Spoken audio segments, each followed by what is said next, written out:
Hi, Pamela. Nice to see you.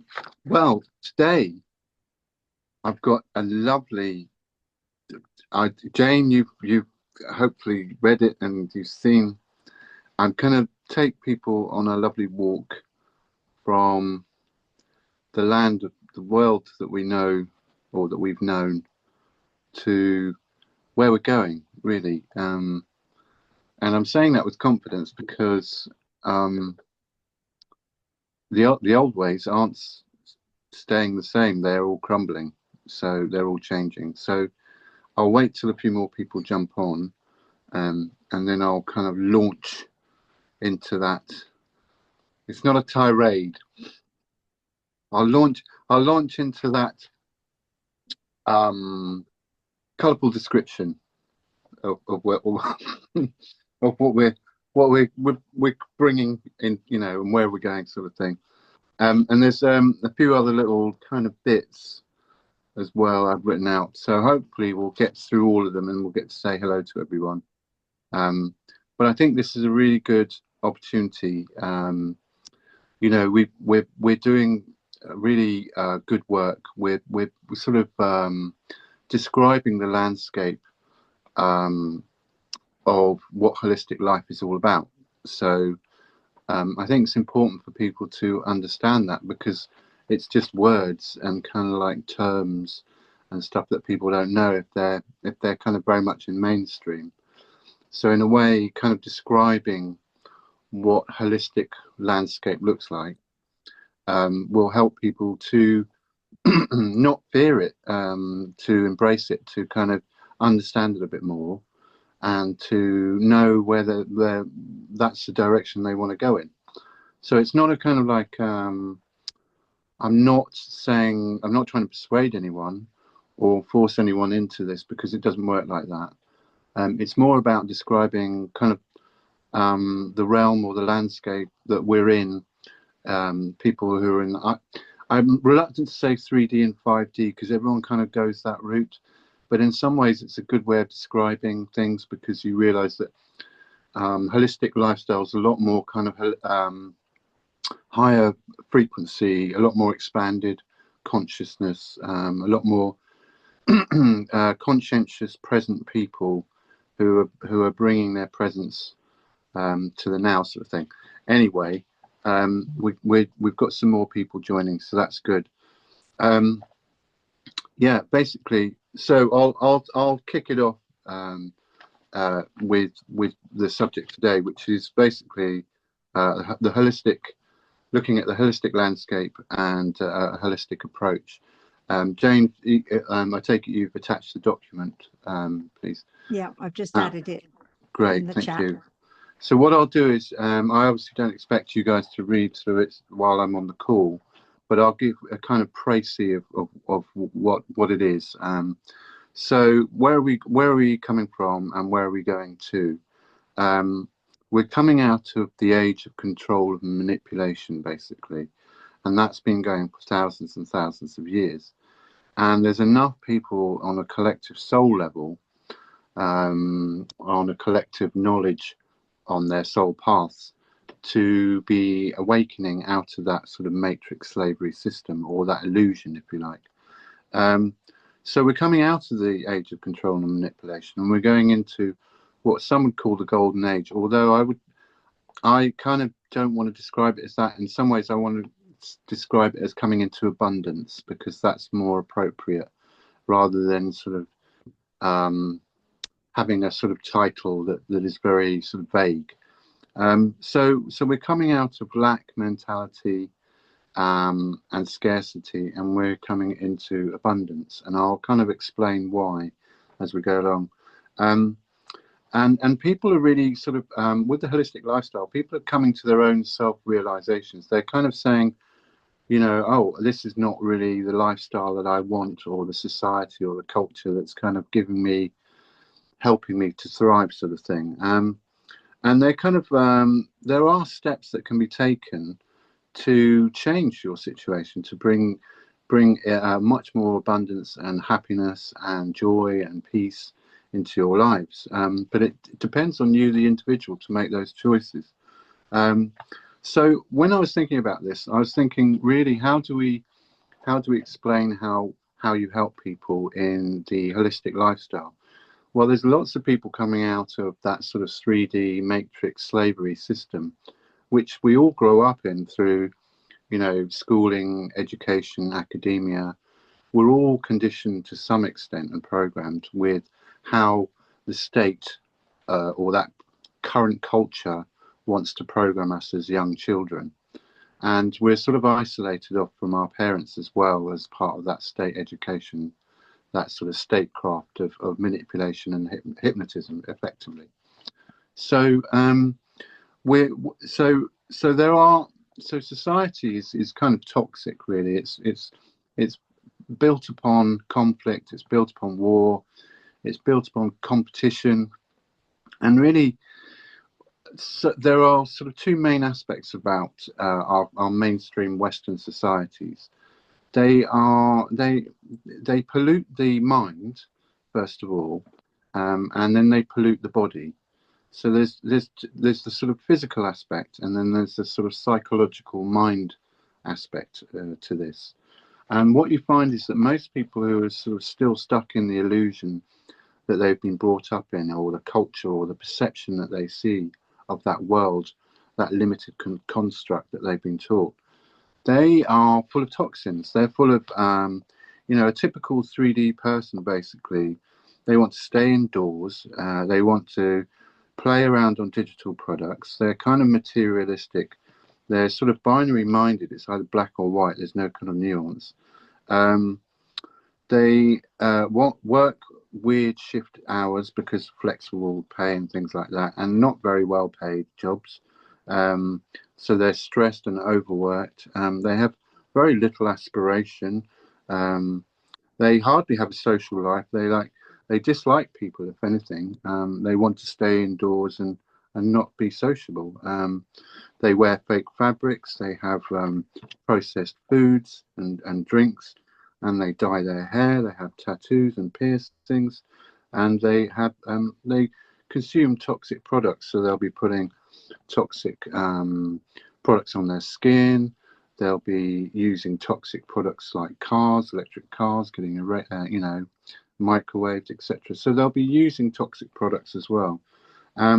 So the body of a 3D person has got all these toxins in them, all these different forms of ways of shutting down the body's antenna for receiving your connection to you as source, effectively. And so what happens is, with all these combinations of toxins, the sweeteners or the syrups or all the different kind of oils, all sorts of different, I could go a million different kind of products I could mention, but effectively the compound effect is that it switches you off from source. It switches you off from intuition. It switches you off from perception, a greater perception beyond the surface of something. It switches you off from your instincts. It switches you off from that sort of form of higher intelligence that is your higher self, effectively. So you get a lot of people who are taking all these products, these processed foods, these synthetic medicines, and they are completely shut down, wearing sunglasses, headphones, wearing rubber trainers so that they're cut off from grounding, all these kinds of things, and the psychology that goes with the culture and the social programming and engineering. They basically pollute the mind, and they prevent you from connecting to source, to your higher self, to your divine loving self, which then prevents it, kind of makes you turn in on yourself into kind of victim mode and start to attack yourself, and your ego is kind of like in defense mode and stuff like that. So it's really not healthy for the body, this kind of form of fake society and this fake form of culture that we've got. There's still intrinsically wonderful people, and there's still intrinsically wonderful culture in there, but it's all in a bit of a mix at the moment. And the way that social engineering is that you've got to conform to their form of perception of reality, otherwise you're a crazy person. So I'm just kind of describing what's preventing people from kind of thriving, what's preventing people from moving forward. And that's to do with the toxins that the society is telling them is good to eat or good to have. And that's also polluting their vessel, which is switching off their receiving source information. But also there's the psychology about how to be competitive, how to think aggressively, how to, which is causing all this conflict as well. So there's two kind of forms of pollution. It's the mind and it's the physical body. So what happens is when you start speaking to people who are interested in a holistic lifestyle, you kind of come across that their sort of programs, their binary beliefs and stuff like that. For example, like they'll be saying, oh, well, we can't have anarchy because, their perception of anarchy is like streets burning and everyone rioting and looting. They've not become aware of the actual meaning of anarchy, which is self-governance. It means that there's no one ruling over you.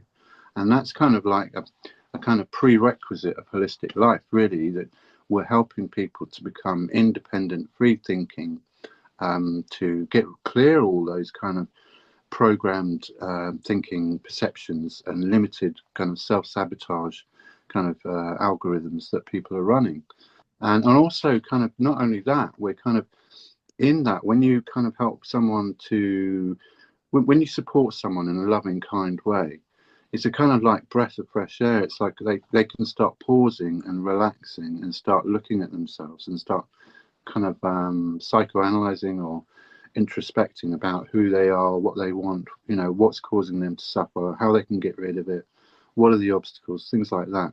So what's so nice about holistic society is that you find that there's all you guys, really loving, intelligent, bright, conscientious, caring people who want to share what you know, but not in an egotistical way, just want to share your skills and knowledge to help other people. But also, you're open to receiving new information from other people that can help you. And so it's like this wonderful kind of, it's a different kind of nuance. It's about what brings people together rather than what's dividing them. That's kind of like another tenet, if you like, of holistic society. It's more unifying people, sort of thing. Anyway, so we help people kind of come out of the 3D system by helping them to find what gives them joy, follow their own nose. It's not you have to conform to the way we're doing something. It's like this is the general landscape. Have a look around and see what excites you and follow your passion. So we're used to institutional brainwashing, social engineering. I mean, the goal is basically anti-God, anti-life, anti-connection, anti-children, and anti-love. That's the goal, and that's what they're setting out to do at this very moment. And we're kind of in this reluctant compliance, if you like. All of us are using this technology to talk to each other, but at the same time, we know that it's under contracts. We have to keep updating our subscription or our contracts, etc., and they change the terms and conditions. And none of us read those terms and conditions because they're about a mile long when you scroll through them. But the point is that they're pointless because effectively no one reads them, and they are potentially harmful because you could say yes, I sign up to my own slavery, and you wouldn't have read that sort of thing. So there's all these ways in which they're trying to isolate people from free speech, speaking to each other, and they're all using these sort of digital platforms and things like that to isolate people and to minimize communication, etc. And that's part of the agenda to remove social media from under 16s as well, by the way. So really, I mean, so we're going through a lot of rapid world changes. In the last 5 years and stuff, since I started standing in the park, I've seen quite a change. I was just describing it, basically how people rebelled against the kind of the jibby jab, and how you got a lot of people coming out of those institutions, kind of not knowing where to go into alternative systems and stuff, but just complaining. And I would sort of go for talks and be asked to talk about PLC and stuff. And then give a kind of positive, uplifting kind of talk, and then I'd get someone come on after me going, chemtrails, 5G, nah, nah, nah, nah, nah. And it kind of like kill the vibe, and just send everyone back into kind of fear, anxiety, and negativity again. And so you'd get these kind of like people who would pop up and they'd have their raison d'etre, they'd have their talking point, their subject matter and stuff. But I saw that no one was moving forward. They were stuck in these little eddies. They're stuck in anger, stuck in grief, stuck in suffering. And they obviously wanted to talk about it, which is right. And they obviously wanted to share their truths and stuff like that, which is also important. But to a certain extent, they weren't moving on. People were stuck in these little eddies. And so what I thought would, is really important that we kind of keep moving forward. Yes, if we become aware of these issues, we can address them, because awareness is the first start. If you don't know something to ask, you don't know to ask about it. So yes, it's important to have awareness and all these truths and stuff come out. But at the same time, don't get stuck in another little eddy and kind of like get on your kind of soapbox and rant about it, because you're still creating conflict. You're not creating positive solutions and stuff like that. So anyways, as the truth and freedom movement evolved, you had various celebrities and things like that, and you had various kind of initiatives and stuff like that, which are all well-intentioned and all good. But a lot of them, because there's sort of like it's like an idea that grabs hold at that particular time in space, sort of thing, gained a lot of followers and stuff, but then weren't set up with what happens after, what happens next, kind of thing. How do we make this a sustainable long-term thing? So a lot of these kind of initiatives, well-intentioned as they are, they failed because they hadn't thought out how to sustain this long-term sort of thing. So so we've got to this point basically where most of the people who kind of who had their morals and ethics in place and had the ability to assess whether something is more true or something's more false, people who were humble enough to know that maybe they had been lied to and that they'd been fooled, they were intelligent enough to realize that. Most of those people kind of woke up at that point and said, no, this is no good. We've got to find a different kind of way of living. Holistic lifestyle is not new. It's been going since before the 60s. But the point is, it's evolving. You've got Arrowville, that kind of worked for a while, but that relied a lot on machinery and manpower and things like that. And it was a good idea to have everything automated, but that obviously wasn't thought through as well. And lots of money's been chucked at these things, but they're kind of almost like some of these, not all of them, some of them have been vanity projects. They've been kind of spiritual kind of vanity projects. And I'm not knocking anyone's kind of initiatives to do this sort of thing, but in my view, if you really want them to work, you've got to think it through and long term, and it's a flow system, because you're going to have people coming in and coming out of that. And that's why kind of PLC's got that sort of spiral flow in and spiral flow out sort of energy system. So suffering kind of motivates change. Not always, and I can hear other little voices in my ear saying, not always suffering. I understand that, because love also helps motivate change, and various different things as well. People's kind of dramatic events, not necessarily suffering ones, can help motivate people to change. But whatever it is, generally there's a pivot point where you go, hang on a minute, I don't like what this is. I want something new. I want something different. There's got to be a different way. I don't like, you've identified what you don't like, but you haven't necessarily identified what you do like. So, various sort of systems of control, like contracts to keep us in debt, for control of our, money, our sexuality, our living, our homes, our travel. These are all sorts of contracts that the cabal put in place. But, they don't reflect the ever-changing time. Nothing stays the same. And so people find themselves in these contracts and chained by debt or chained by obligation. And that's part of the cabal's way of kind of maintaining a predictable kind of human being that has to pay regularly, that has to conform to these rules and regs that they put out. So we're at this point really now where nothing's real. Literally, it's just gone to the point, the event horizon now. We've just passed it last week. So Grok, I don't know if you know about Grok. It's an AI that got cloned effectively. They released their source code by accident on April the 1st to do some sort of little joke. But someone with super AI, independent programmer, basically got the source code, cloned the whole thing. And what they do is they put, so the Chinese do this, they put the product that they want to copy into a dirty room. They get the team into that dirty room and they say, what's the functionality of this product? It could be a nail punch, it could be a hole punch for paper, it could be a recipe. But what happens is they take apart this product in the dirty room, and they describe all its functions and stuff like that. And then what they'll do is they'll talk to the clean room. They'll say, hey, we want you to create a product that does this function, that function, this function, that function.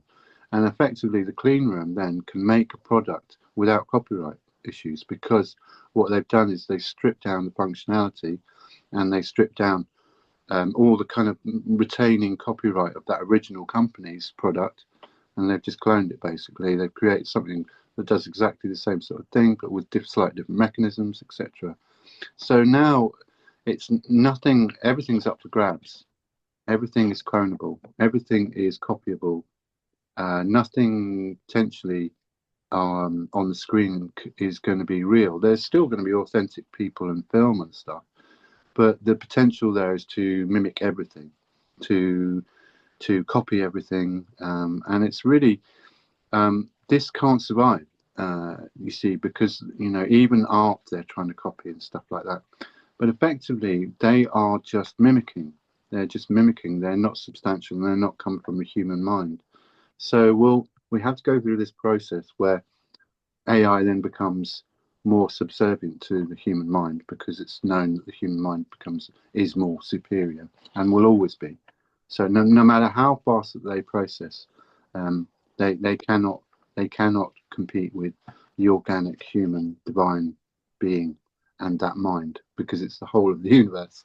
So there we go. And we're also, I mean, if you really want to get into it, the quantum field, we're a quantum field, and the neurons collapse the field into potential, and then that potential is basically what we bring into life, and we manifest into the physical realm. It's called the Swinger's effect. It's a mathematical thing where basically things merge out of the void, out of the field. It's describing how physicality comes out of non-physicality. And that's what we're doing all the time, 24/7. When we're materializing ourselves, first of all, and when we're influencing the field as well. So, yeah, so AI hasn't got a chance at mimicking that quantum potential field collapser. So, yeah. So really, what helps people is to understand where they're coming from, listen, give them lots of love, give them lots of support, lots of space to give them lots of information, new stuff that can help them to thrive, basically. And what happens is there's a sort of transition you go through. You start to eat more whole foods, less processed foods. You start detoxing your body. You want increased natural foods. You want more sunlight and daylight. You want, grounding and earthing. You don't spend so much time on digital products, or you remove them because some of them are harmful, like smart meters, etc. You wear natural fibers, because that creates a static charge, all those synthetic fibers. So you start wearing cotton and things like that. Oh yes, by the way, I'm wearing short sleeve t-shirt today. I do wear other outfits, not just my blue jumper. So there you go. And then outdoors, nature, rest and play is really important, just as much as work or happiness. It's sleep. All these things people start finding again when they start detoxing, when they start realizing that there's a better way of doing things, they start removing those literal physical toxins out of their body, first of all. But, as part of people coming into the PLC, you've got a great bunch of people who want to say, hey, if you've got any issues, I might be able to suggest something that might be able to help you. And invariably it does as well. And it's not like some ego thing like you own the information. It's like a whole bunch of people who want to provide it for free and want to just, help other people out, because they realize service to others means that other people will feel the same and they'll want to help you out. It's not, you're not doing it for that reward. That's just, if you're doing it correctly, you are showing people how to love, how to be generous enough to not be concerned about yourself, to show what it's like to be altruistic and kind and generous. So there's a whole language there. And then if people can see that, then they can do it in their own particular way. And it also kind of helps give them permission to be like that if they see others in the world doing the same. So so helping people with the psychology, helping people to thrive, the pro-human, pro-life, pro-children, pro-connection, and pro-love. Essentially, we're all made of pure love, and we just kind of get that clouded vision with all these other concepts and man-made labels, etc. But if you boil it all down, we're still essentially love, and that's what we're here for. And that is the most unifying force in the whole universe. That's what materializes everything into being, actually. So, yeah, we're getting organized. That's what PLC is all about. It's kind of providing those lovely sacred spaces for people to just kind of go, coming out of the 3D sort of matrix. And then just kind of like, nice chats, nice getting to know people, seeing if we can help them. Pointing the way to things that they might be interested in, and generally you'll find that they start shifting their mindset, and it becomes pronoia rather than paranoia. Pronoia is the belief that the universe starts working for you, or it's working to conspiring for your benefit. So, and actually, because we affect the field on the physics level, on the literal quantum field level, as soon as you start doing that to yourself and having that mindset of proactive change, and that you can affect the field, and that whatever you think comes into being, it ironically it does. And PLC is that perfect example of that. So it's proof positive that that's the real deal. So yeah, two other points really. If we're going to be obliterated in a nuclear war, there's not going to be anything that we can do about it, because these missiles are intercontinental hypersonic things, and it'll just, right, we're all gone. So there's no point worrying about it, really, honestly. There's no point whatsoever. They don't want to all blow each other up. They know that the other side's capabilities, and they're not going to. Earth is too much of a jewel of a spot for many star families, for many races. It's a stopover point. It's a self-generating multi eco zone. It's a wonderful place, and it's not going to be destroyed. And we're not going to, star family are not going to let silly humans or the hybrids or the regressives destroy planet Earth. So there's no point worrying about it, because if it does happen, we're all going to be obliterated within a second. And if it doesn't happen, there's still no point worrying about it. We just get on with what we do, because there's no point getting entangled and all that nonsense. Yeah, basically. Oh yes, and the laws. If any final point here, really, I just want to say the law is not fair, it's not free, and it's not balanced. It's on the stock exchange as a company in Companies House, so it's a for-profit organisation. So therefore, if something's for profit, it cannot be independent, it cannot be impartial. It's also a boys' club, basically, and it's also black magic spelling. So it's the law has been corrupted now on every level. So I just want to kind of point things out to you, right? Essentially, you're free already. You don't need someone to grant you rights. You're born into this world. You've got the ability to communicate, to make friends, to love, to form bonds, to create projects, to build things, to create things, to change things. You know, that's your divine right, and no one should take that away from you. There's the argument, the Melios debate, which is basically might will always be right. And there will always be someone with a bigger stick trying to get you to do something. But you don't have to conform, and you can do things your own way because you're a divine being. You know, at the end of the day, there's not really any human rights, you know, because they've been granted by humans, other humans, and they've been written down on a piece of paper. And it's the same for the law. You know, there's no law other than the one that you allow to be governing you. Do you see what I mean? So when you really boil it down, you've already got the rights to life and to make changes and to love and to be doing things that you want to do that aren't forced upon you. And you've already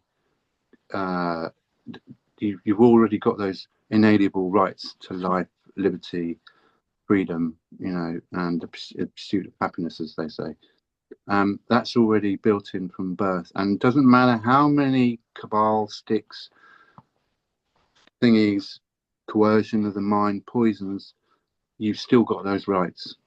And you can change all that poison, you can take all that cabal nonsense out, and you can find your original blueprint, which is still there in you.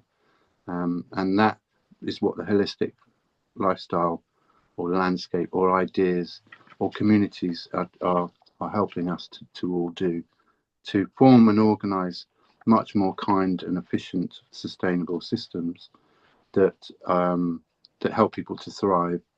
And that's the more intelligent thinking then, and that's the natural evolution of where we're going, because humanity has to evolve.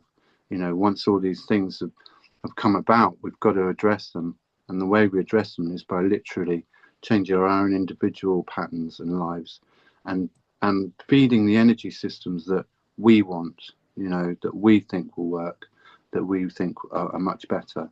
We don't have to accept from what those dictators tell us. So really that's what holistic lifestyle is about. It's about coming into loving communities, people who are trying to organize, people who are trying to help support each other, and, you know, trying building new products, building new projects, lawful advice to help, you know, protect you against unlawful claims, gatherings, all sorts of wonderful things. And so that's really what the holistic lifestyle is about. And it's no kind of big deal, because it's down to the individual to make those choices, and no one's going to force you into that. And the wonderful thing as well is that there's no leaders as well. You are your own leader. You don't have to give your permission to some politician or celebrity or fake idol. You are that divine source, and you get to make those decisions freely, of your own free mind, for yourself, about yourself. And not only that, you've got a whole bunch of mates who want to help you to do that. So it's kind of win-win, really. But I am biased as well, so there we go. I think that's my little chat over. How are we doing for time, Jane? 25 to. Okay, can we play that short video clip, because this is a really good idea. This is kind of PLC in a field, in a kind of concentrated nutshell. So this chap's talking about, and it's not new, but just 2 seconds while I sort it.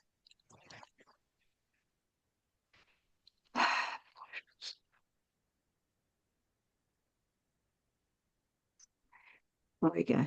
Hopefully you'll be able to hear this. Have you ever heard? Yep, that's good. It's not playing.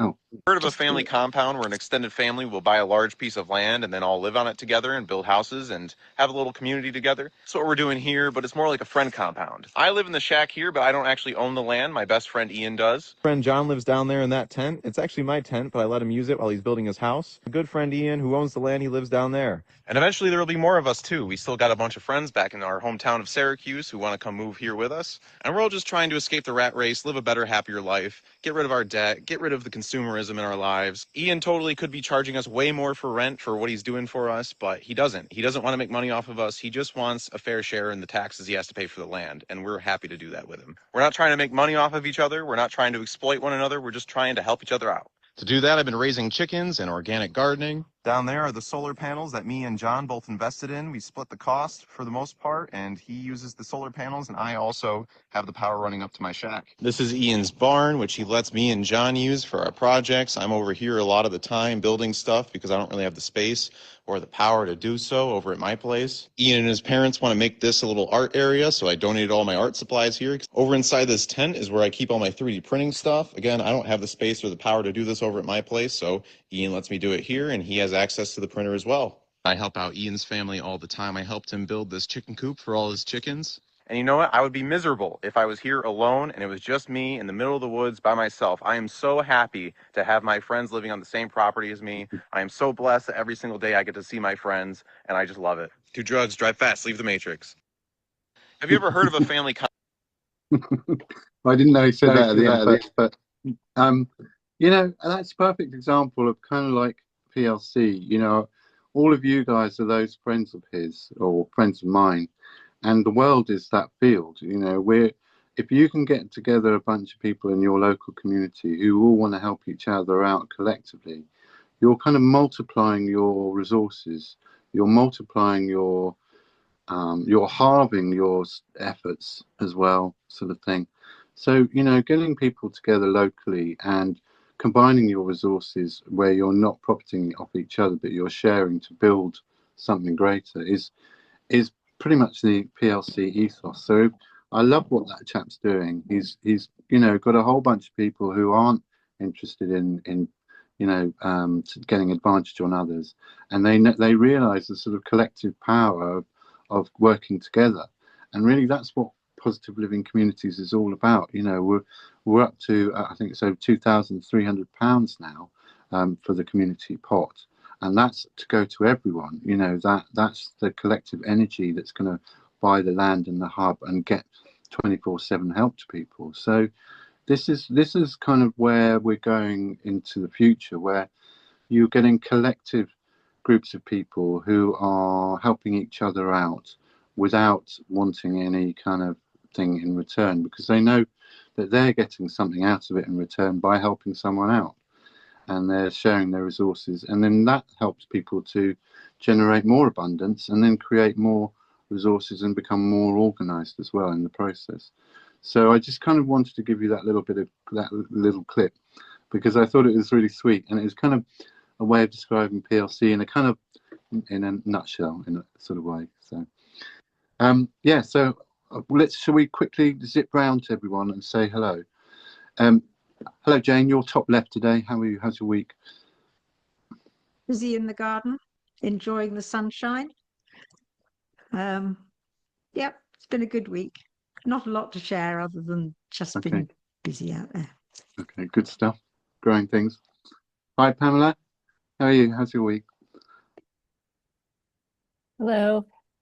My week is just an average week, nothing exciting. I was playing a little bit with time this morning because I had a bunch of errands to get done before work and just set the intention that everything would flow and I'd get it done. And guess what?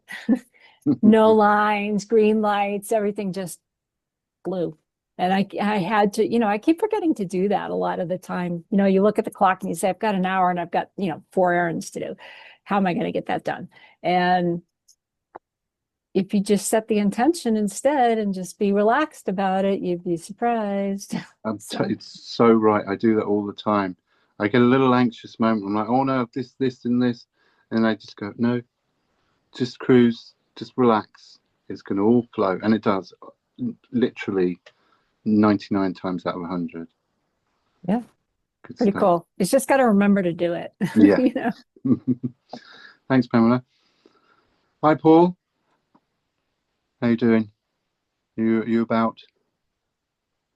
You're on mute.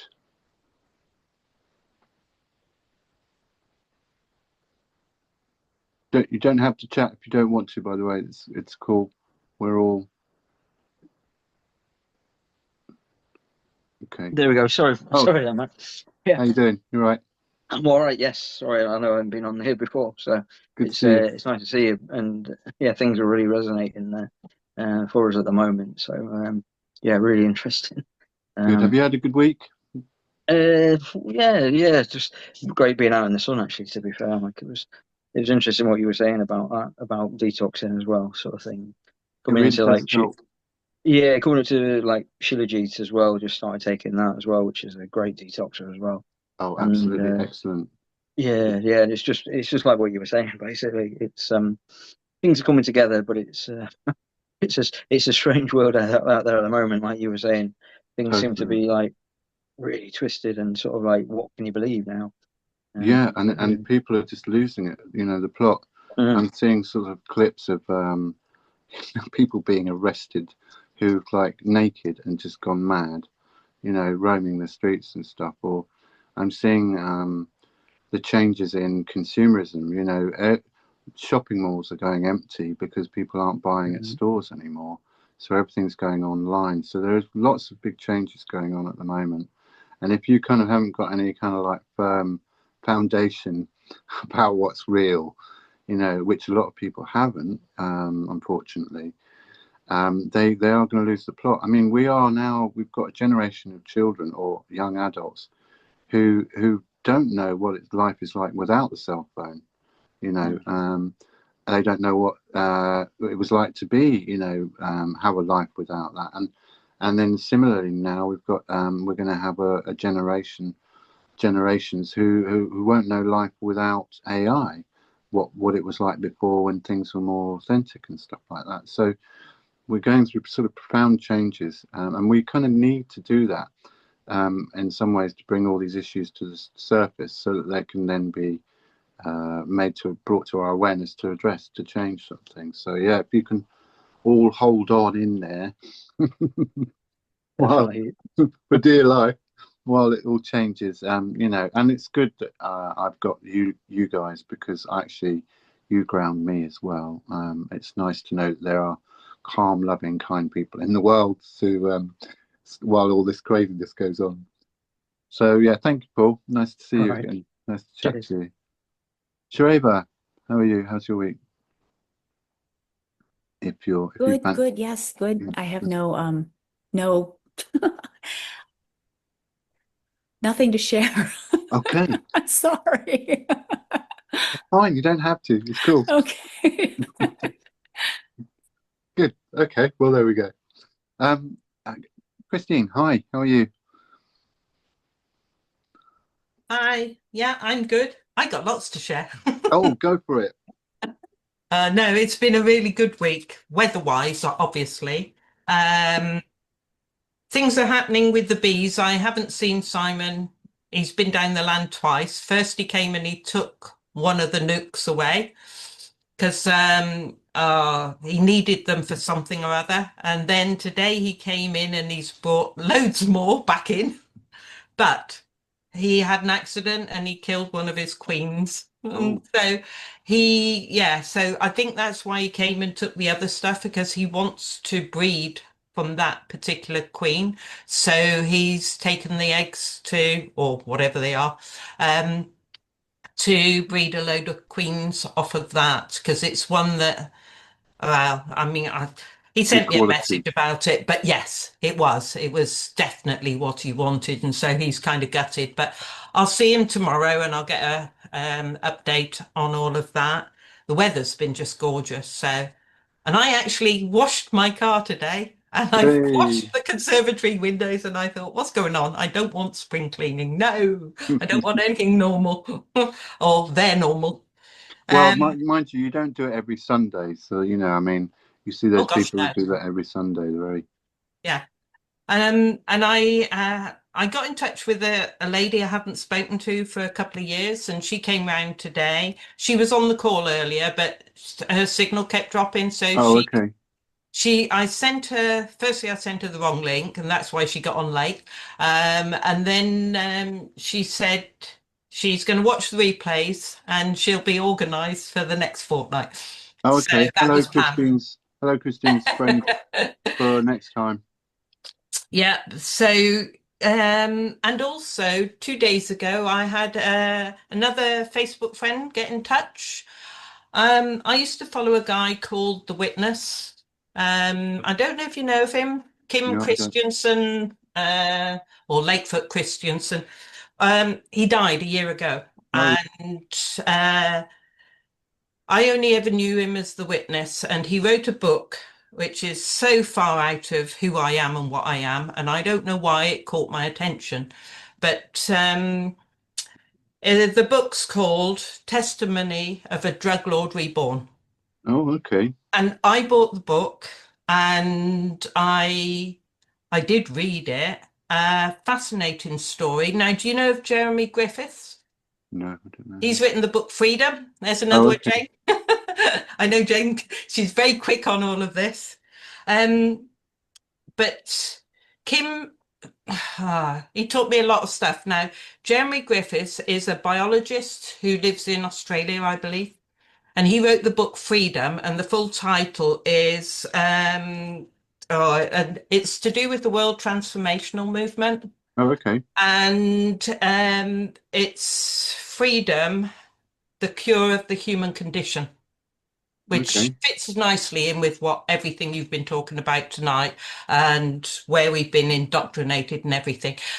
And where Kim comes into it, because he was a drug lord, but he gave a lot of money away and he was good of heart, and they put him inside for 10 years. So he did 10 years inside, but the crime didn't fit, or the punishment didn't fit the crime, shall we say. Mm-hmm. And that's what I read through the story. And anyway, he was out there and he was teaching about Christ and impelling people, should I say, or compelling them to do a 40-day fast and things like that. Anyway, I mean, like I said, I don't know why he had such a profound effect on me, but he did. And it was just, and I have got a voice message and all sorts because we did communicate. I didn't do the fast, but anyway, where I'm getting to with this story is Lincoln, one of his other disciples, if you like, he's now transferred he's put transfers all over his car from the book Jeremy Griffiths is, and he's now traversing the UK. Oh, okay. Speaking about it. And he got in touch with me yesterday or the day before because I said, look, if you're down this way, and you need amenities, because he's transformed this van into a living vehicle. I don't know all the details, but he got in touch and he's coming this way. And so he sort of, yeah. So that's another thing that's going on. And I'm just thinking, what's going on today? And then while I was on a Zoom before this one, and I cut off that one to come on here.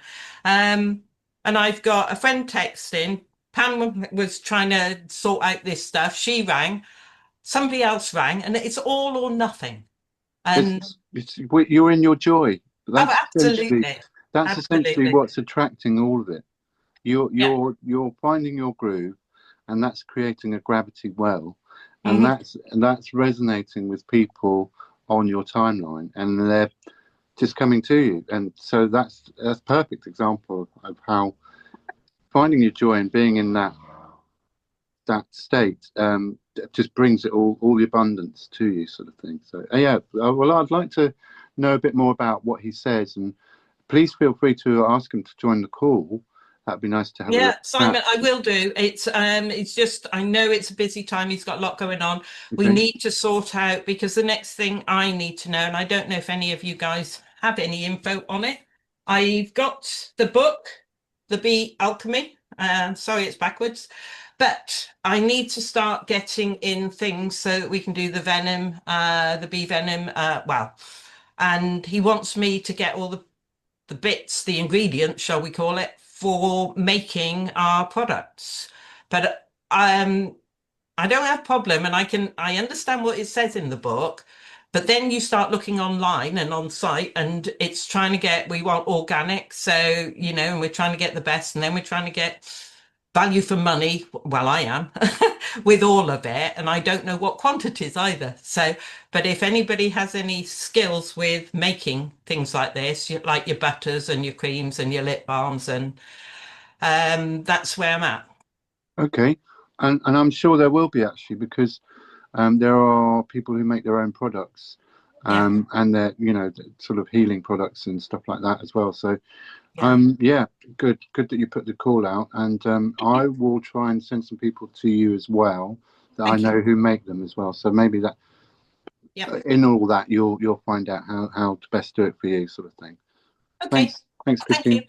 Great, brilliant, nice to hear. Thank you. Justina, how are you? How's your week? Hi. Good, very good. Actually, I'm in the middle of trying to organize my chaos for the event on Sunday. So I try to make my stall nicely, and all my artwork is everywhere. So it's a good time. Oh, It's a so good looking time. forward to finding out how that goes for you. Yeah. And Kind of also, like I think Shareva's working on a brochure, so hopefully we can get that to you before your event, so that you could possibly, cool. send Yeah, it I'm out. gonna just, jump from a helicopter with the thousands of leaflets just in case. In a big cloud of coloured light. Yeah, or the unicorns. Yeah, your favorite animal. Brilliant. Oh, also, if you can, when you're at the event, see who's putting on other events. So it's not just about kind of addressing people who are interested in you. Be kind of proactive as well. Find out event organizers or people who are, because there'll be people milling about who hold their own events, and will be looking at exhibitors and stuff like that to come on board to their events. So it's a really good kind of networking opportunity for you as well. Definitely, and to Yeah. kind of spread the Justina stars in her eyes empire further out. Sky, it's not limit. Absolutely. Neither are the Okay. stars. Yeah, cool. Good Thank you. stuff. Thanks, Justina. So have I gone round to everyone now? Okay, how are we doing for time? Are we all right for time? It's just gone 10 to. Okay.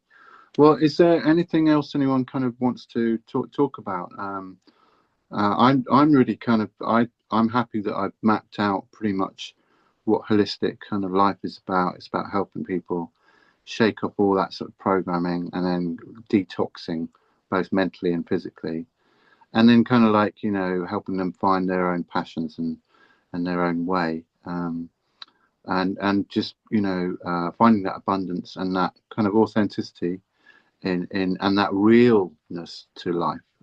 This, because this realm is a beautiful realm as well, and there are real people and there are authentic things.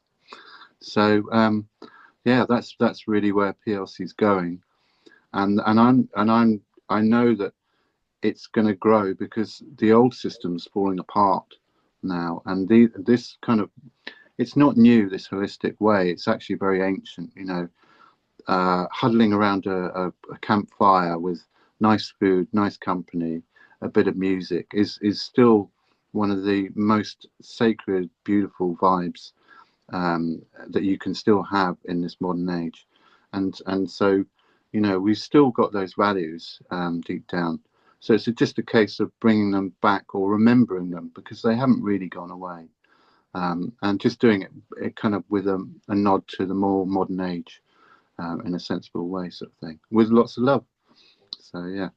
All right, guys. Well, I think we'll naturally come to a conclusion there, but carry on being brilliant, and carry on showing how it's done, because the more that we have people like you showing the way, not showing off, but just being yourselves, that gives that language to other people to adopt in their own particular way, and that's just going to keep growing. So yeah, All right then. Well, have a lovely week, and we'll catch up next Wednesday. Lots of love. Bye, guys. Thanks, Bye. Matt. Thank you. Thanks. Bye. Bye.